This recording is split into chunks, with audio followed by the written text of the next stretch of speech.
¿Qué son los futuros? Los famosos contratos de futuros de los que tantas veces se habla sobre la bolsa, pero muchas veces no se entiende bien por qué algunos no llegan a realizarse. O sea, ¿cómo funcionan los futuros? Bueno, en este vídeo vamos a explicar desde el principio hasta el final qué son los futuros, cómo funcionan, qué riesgos conllevan, cómo pueden ser beneficiosos para reducir incluso el riesgo y, en general, una visión general de cómo funcionan los futuros. Recordad que el 93% de las personas que veis mis vídeos no estáis suscritos. Si os gusta el vídeo, darle a like y suscribiros y ya con esto empezamos. Pues ya estamos aquí, vamos a ver qué son los futuros. Vamos a empezar inicialmente con un ejemplo bastante simple, ¿vale? Primeramente vamos a ver los forwards, ¿vale? Que los forwards no son exactamente lo mismo que el futuro, pero es como un concepto un poquito más simple de un futuro. ¿Qué es un forward? Un forward es ni más ni menos que un contrato. Nosotros tenemos a dos personas, ¿vale? Nosotros tenemos a Pepe, que tiene un molino, y a Juan, que tiene maíz. Pepe tiene ya un contrato con panaderías, entonces él sabe que todos los meses, o por ejemplo en noviembre, ¿vale? Vamos a poner un día exacto, en noviembre él tiene que tener 100 kilos de harina para la panadería pues de otra persona, ¿no? Él ya ha llegado a un contrato. ¿Qué ocurre? Que para él para noviembre va a necesitar, pues por ejemplo, 100 kilos de maíz para poder hacer esa harina, ¿no? Entonces, para hacer esos 100 kilos de maíz, él se los tiene que comprar a Juan, y él sabe que se los va a comprar a Juan porque es su amigo o lo que sea, ¿vale? Entonces sabe que se los va a comprar a él directamente. ¿Qué ocurre? Pepe ya tiene un acuerdo con esa panadería y dice, oye, la panadería me va a pagar 25 euros por los 100 kilos de harina. Entonces él dice, vale, si yo compro el maíz en noviembre, que es cuando yo le tengo que entregar ese maíz a la panadería, lo mismo el maíz vale 20 euros, pero lo mismo vale 25. Claro, si el maíz sube de precio, yo gano menos dinero, y si el maíz baja de precio, yo gano más dinero. Bueno, ¿qué ocurre? Él llega a un contrato con Juan y le dice, oye Juan, mira, yo sé que yo en noviembre voy a necesitar 100 kilos de maíz. Te dice, ¿cuánto quieres que te pague? Llegamos a un acuerdo y así tenemos un precio establecido desde ya y yo ya sé que yo voy a ganar X dinero cuando le venda a la panadería. Entonces Juan le dice, vale, pues yo te los voy a vender, te voy a vender los kilos de maíz por 20 euros.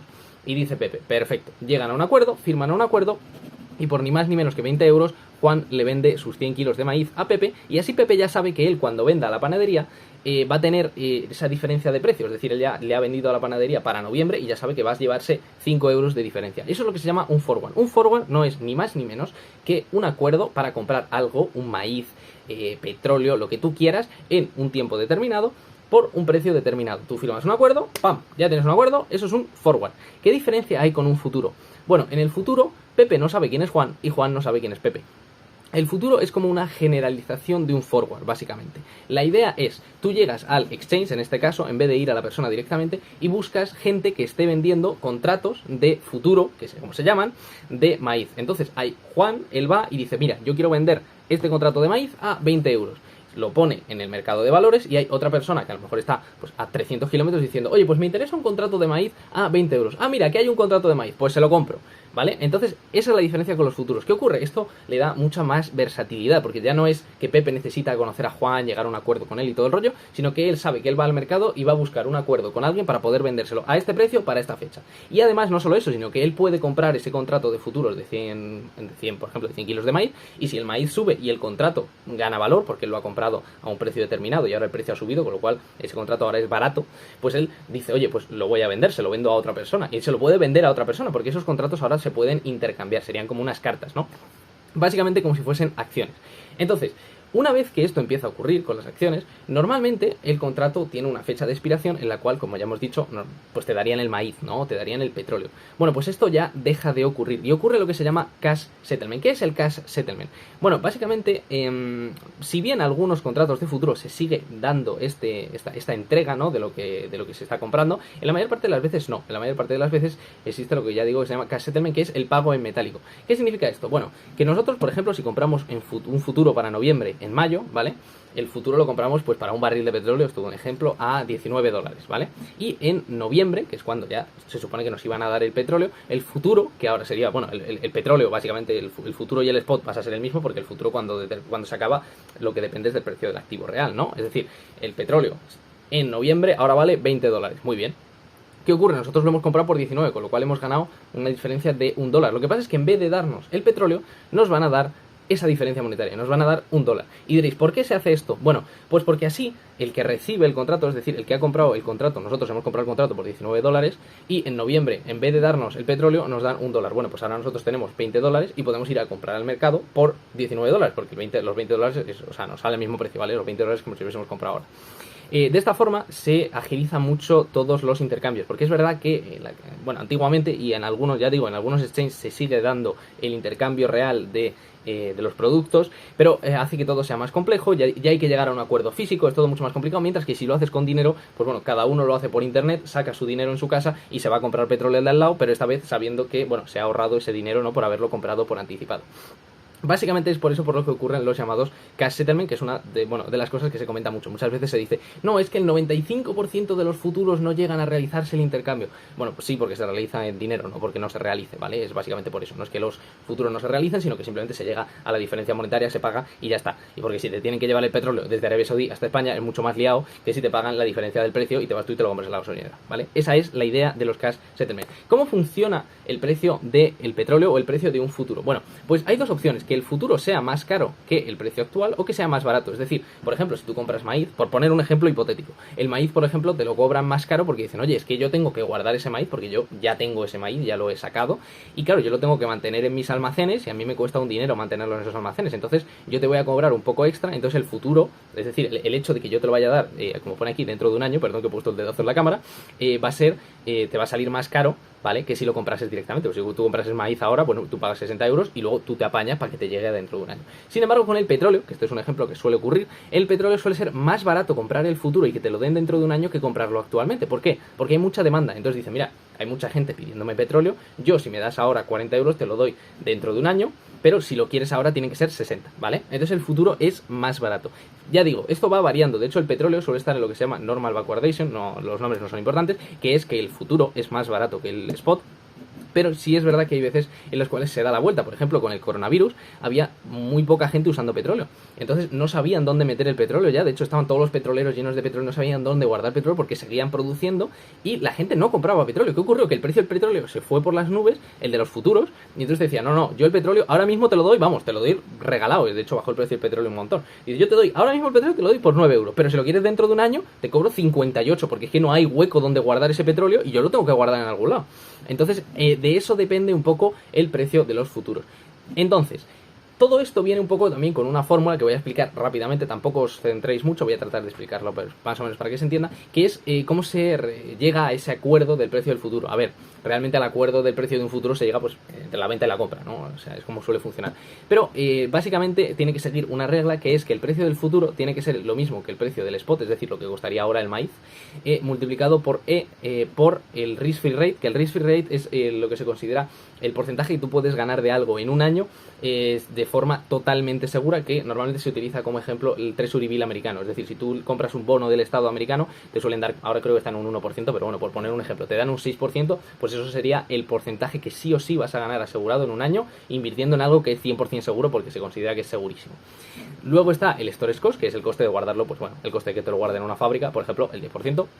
Y luego el yield, que el yield es lo que se espera que suba, por ejemplo, un activo, el petróleo, si por ejemplo se ve que está muy bajo, el yield subirá porque se cree que va a subir, o luego los dividendos que te puede dar, por ejemplo, una acción. Por ejemplo, el SP500, si tú compras un futuro del SP500, porque lo más importante son los futuros de las acciones, pues ese SP500 lo mismo en junio tiene un dividendo. Y claro, tú dices, vale, ese dividendo tiene que estar reflejado en el futuro, ¿no? Entonces ellos ya dan por sentado que si vas a recibir ese futuro, vas a recibir ese dividendo en junio, y ese porcentaje del dividendo, que lo mismo es un 5% el dividendo, a ver, que sería un pedazo de dividendo, pero bueno, pues ya estaría tomado en cuenta. Y lo último que hay que tener en cuenta es el time to maturity, que es el tiempo que hay hasta que expire. Obviamente, como ya he enseñado en la gráfica anterior, si queda mucho para que expire, habrá una diferencia mayor con el precio y cuando ya está prácticamente expirando, pues será prácticamente igual que el precio de spot.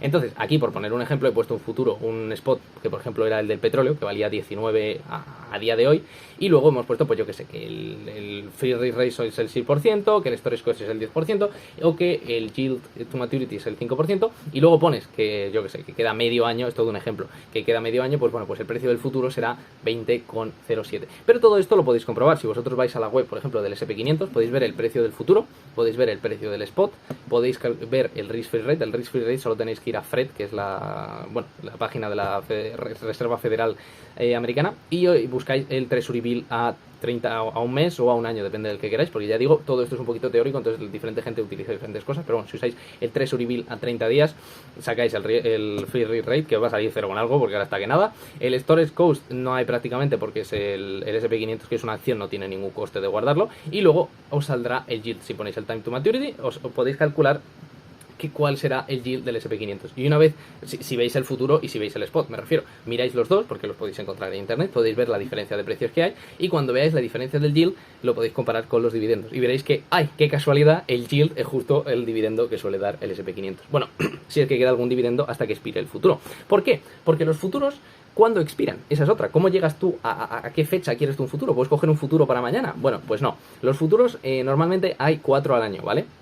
Suelen ser para marzo, para junio, para septiembre y para diciembre. Depende mucho del contrato, ¿vale? No me vengáis ahora a matar. Puede haber otras acciones que sean diferentes. Por lo común es que haya 4 años. En el caso del SP500 hay un futuro que expira en marzo, ¿vale? Un futuro que expira en junio, un futuro que expira en septiembre y un futuro que expira en diciembre. Como ya digo, esto es lo más común, pero depende un poquito de lo que estéis comprando. Y luego hay futuros que no expiran, ¿vale? Hay futuros que se utilizan solo pues para especulación, como es en el caso del Bitcoin, que son futuros perpetuos, que se llaman perpetuals, que no expiran.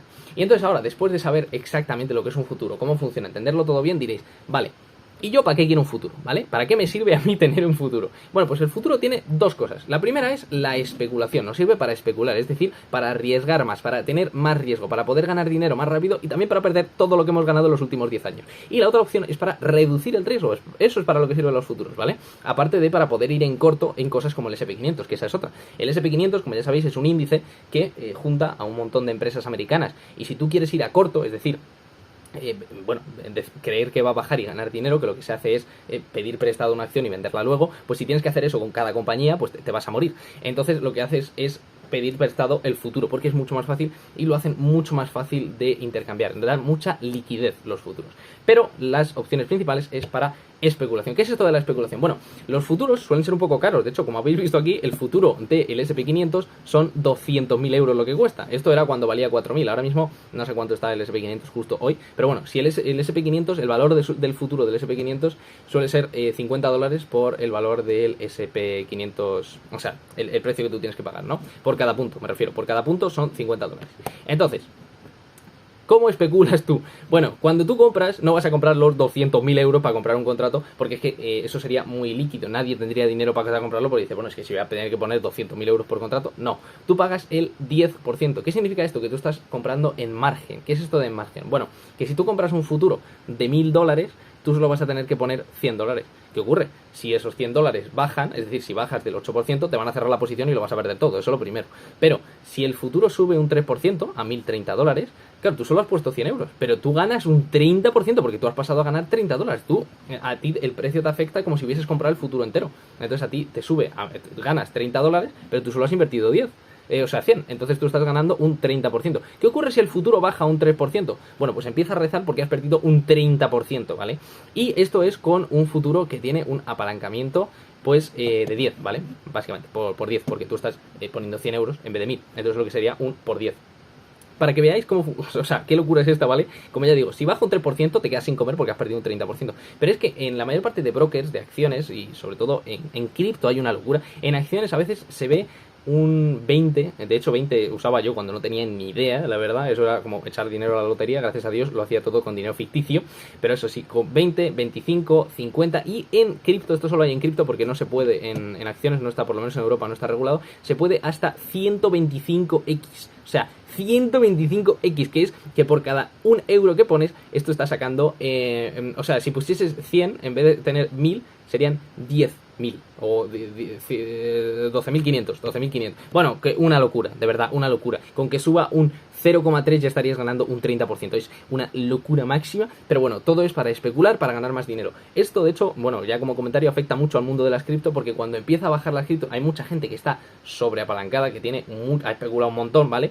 Y empiezan a bajar, les baja por debajo del margen de mantenimiento. El margen de mantenimiento es el margen que te pone el broker. Dice, oye, si te baja por debajo del 8%, yo ya no sé si me vas a poder pagar, yo te cierro la posición. Le cierro la posición a uno, baja más el precio, porque al cerrarle la posición están moviendo posiciones gordísimas con muy poco dinero, pues claro, se ha cerrado una posición enorme, empieza a bajar el precio, le cierran a otro, le cierran a otro, le cierran a otro, y es lo que se llama cuando se concadenan los margin calls, que se llaman. Entonces, cuando ocurre eso, que suele ocurrir cada vez que Bitcoin se desploma, pues bueno, pega una bajada a eso que es una locura. Pero bueno, entonces eso sería el uso número uno de los, pues de los futuros, ¿no? La especulación. El otro uso que puedes hacer es el hedging, la reducción de riesgo. En vez de tener más riesgo, vas a hacer una reducción de riesgo. Para esto tenemos que entender una cosa, y es que cuando nosotros compramos una acción, por ejemplo Apple, lo mismo nos parece que Apple va a ir muy bien en el futuro, pero creemos que al corto plazo el S&P 500 no nos da mucha confianza. Por ejemplo, ahora tú dices, oye, Apple es una empresa muy sólida, yo creo que va a crecer mucho en los próximos 20 años, pero es que el S&P 500 está muy sobrevalorado, yo creo que ahora mismo va a bajar. Dices, vale, pues para protegerme lo que voy a hacer es ir a corto en el S&P 500, mientras que voy a largo en la acción de Apple, es decir, compro Apple y vendo el S&P 500. ¿Cómo se haría eso? Bueno, pues lo que haces es vender el futuro, pero no vas a vender uno de Apple por uno del futuro, porque sería como absurdo. Lo que haces es ver en qué relación se mueve, ¿vale? Esto es todo ejemplo teórico, luego esto es un poquito más complicado, pero bueno, esta es la idea inicial.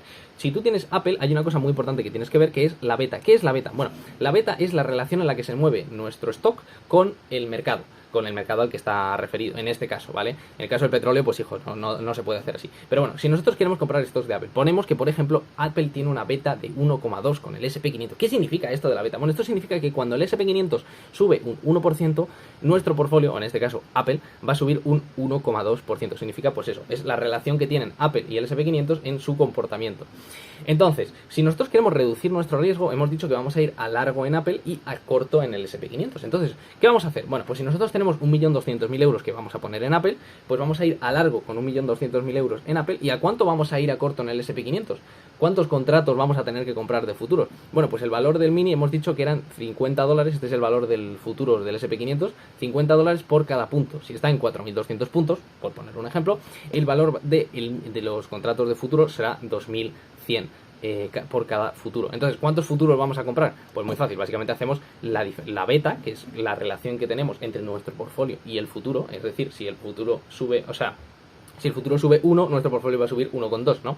Entonces lo que vamos a hacer es multiplicar esa beta por el valor de nuestro portfolio, en este caso el 1.200.000 que estamos metiendo en Apple, partido por el valor del mini, que son 210. Y todo esto redondeado, porque una cosa muy importante es que los futuros no se pueden comprar en cuartos. Lo que sí puedes comprarlos es en margen, pero no en cuartos. Entonces en este caso pues nos sale 7 contratos. Entonces nosotros tendremos nuestro portfolio de Apple con nuestro 1.200.000 y luego habremos comprado 7 contratos a corto en el S&P 500, que probablemente, como lo hayamos comprado con margen, hayamos tenido que poner menos dinero, pero bueno, tendremos que tener un poco de dinero de reserva por si acaso, pues bueno, por si baja mucho el S&P 500 o por si empezase a subir el S&P 500, que esa es otra opción. Pero bueno, la idea general es que así vas a reducir tu riesgo. Y luego, como conclusión, bueno, los futuros son un derivado riesgoso porque tienes que tener muy claro que llevan un margen y cómo funciona el margen. Lo del margen es con los futuros de acciones, con los futuros de petróleo, con los futuros de maíz, son todos con margen, prácticamente todos. Entonces, tienes que tener muy en cuenta eso del riesgo de los futuros, porque muchas veces la gente habla de los riesgos sin tener ni idea, dicen, no, es que si sube vas a ganar un 30%, bueno, y es que si baja también vas a perder un 30%, te vas a ir al carajo y no comes esta semana, ¿sabes? Entonces, en cripto hay muchos futuros de perpetual, como en Binance, y de hecho aquí vamos a ver uno que es este, que es el ejemplo que he sacado yo. Este es el BTC, es decir, el Bitcoin con el USDT, que es el equivalente al dólar, en perpetual. Esto es un futuro que hay, ¿vale? En el día de hoy, que lo he mirado yo, que está el Bitcoin en la verga, está en 29.623,70 dólares. Como veis, puedes elegir el riesgo de apalancamiento, es decir, cuánto te quieres apalancar, o bueno, qué porcentaje vas a, o sea, por cada uno que sube, cuánto sacas tú, ¿vale? Entonces, se puede elegir desde 1 hasta 125. Ya digo, es una pasada, es todo riesgo, es todo, bueno, está todo hecho para especular, ¿vale? Pero bueno, es para que vieseis los ejemplos reales de cómo funciona Binance y cómo funcionan pues este tipo de activos en cripto, por ejemplo. Y luego se usan muy a menudo para la reducción del riesgo. Esto es muy poco común verlo en personas normales, porque aún así comprar un contrato de futuro del S&P 500 que vale 200.000 pavos, ¿vale? Es poco común, se suelen usar opciones que son más baratas en retail, pero sí que se pueden usar. Y no solo eso, que se pueden usar también para cosas de cambios de moneda. Esto es una cosa muy interesante, y es que existen los futuros de cambio de moneda. ¿Qué significa esto? Que por ejemplo, si yo estoy cobrando mi salario porque estoy viviendo en Turquía en liras turcas, y yo creo que la lira va a bajar, y digo, no, yo quiero cobrarlo en dólares, pues te pones a corto en un contrato entre liras turcas y dólares que existe, y entonces es como si cobrases a dólares prácticamente, porque todo lo que baje de valor la lira lo vas a ir ganando tú en el contrato, y si la lira subiese, pues bueno, tú lo perderías en el contrato, pero sería básicamente como si estuvieses cobrándolo en dólares todo el rato, ¿no? ¿Qué ocurre? Hay veces que no existe directamente. De hecho, yo os diré que yo, para invertir en Kazajistán, estuve mirando si había un contrato entre el euro y el tenge, que es la moneda de allí. No hay contrato directo. ¿Cómo haces ahí un futuro? bueno, pues es más complicado. Tendrás que buscar la correlación de esa moneda con otras monedas o con el petróleo y tratar de sacarlo así. Pero es bastante más complicado. Pero ya digo, es una forma muy fácil de cobrar en dólares cuando estás viviendo en el extranjero. Si son países desarrollados que tienen sus propios contratos de futuro, tú te vas a Turquía y dices, es que la moneda no me da mucha confianza, yo creo que se puede que baje. Pues mira, lo haces así y lo tienes hecho. Y bueno, yo creo que con esto ya vamos a terminar. Espero que os haya gustado el vídeo. Si tenéis alguna duda, por favor, dejadme en los comentarios. Espero no haberme alargado demasiado y nos vemos en la próxima.